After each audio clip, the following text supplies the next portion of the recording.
జయమునిచ్చు దేవునికి మహిమ కలుగునుగాక. ప్రియ స్నేహితులందరికీ దివ్య వాక్యోదయం. ఈనాటి పాఠ్యభాగము 1 కొరింథీ 9:24. పందెపు రంగమందు పరిగెత్తు వారందరూ పరిగెత్తుదురు గాని ఒక్కడే బహుమానము పొందునని మీకు తెలియదా?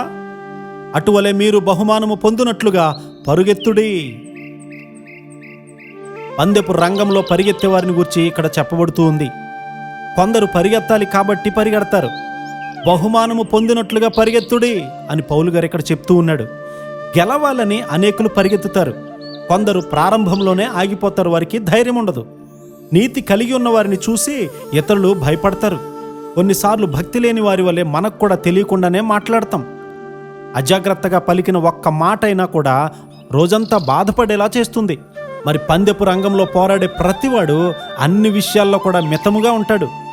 వారు క్షయమైన కిరీటం పొందడానికి, మనమైతే అక్షయమైనటువంటి కిరీటం పొందడానికి మితముగా ఉన్నాము.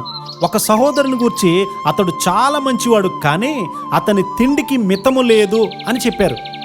అప్పుడు నేను అతనితో తినడం అలా కాదు, సరి అయినటువంటి సమయంలో సరి అయినంత తినాలి అని చెప్పాను. పందెంలో పోరాడాలన్నా, శరీరాన్ని జయించాలన్నా నీవు అలా ఉండకూడదు. అన్ని విషయాల్లో మితముగా ఉండాలి. అది నిద్ర అయినా సరే మితముగా ఉండాల్సిందే. కొంతమంది జంతువుల వలె తినడం, జంతువుల వలె నిద్రపోవడం చేస్తారు. అలాంటి వారిని గురించి పౌలు గారు ఇక్కడ చెప్తూ ఉన్నాడు. క్షయమైనటువంటి కిరీటం కొరకు వారు తమ శరీరాలను అదుపు చేసుకుంటారు. బహ్రెయిన్ దేశంలో ఒక యవనస్తుడు, నాకు శరీరంపై జయము లేదు, త్వరగా పడిపోతుంటాను అని చెప్పాడు. అపవిత్రతకు తన శరీరాన్ని అప్పగించేశాడు. ఆ దేశంలో జరిగిన కూటాల్లో బలమైన పాపపు టొప్పుదల ఆత్మచేత పట్టబడ్డాడు. అతనికి 3 పిల్లలున్నారు. వృద్ధాప్యంలో శరీరాశలు ఉండవు అనుకోకూడదు. సిలువ ఎదుట పరిశుద్ధాత్మ అదుపులో శరీరాన్ని ఉంచాలి. లేకపోతే దానిని ఎప్పటికీ అదుపు చేయలేవు.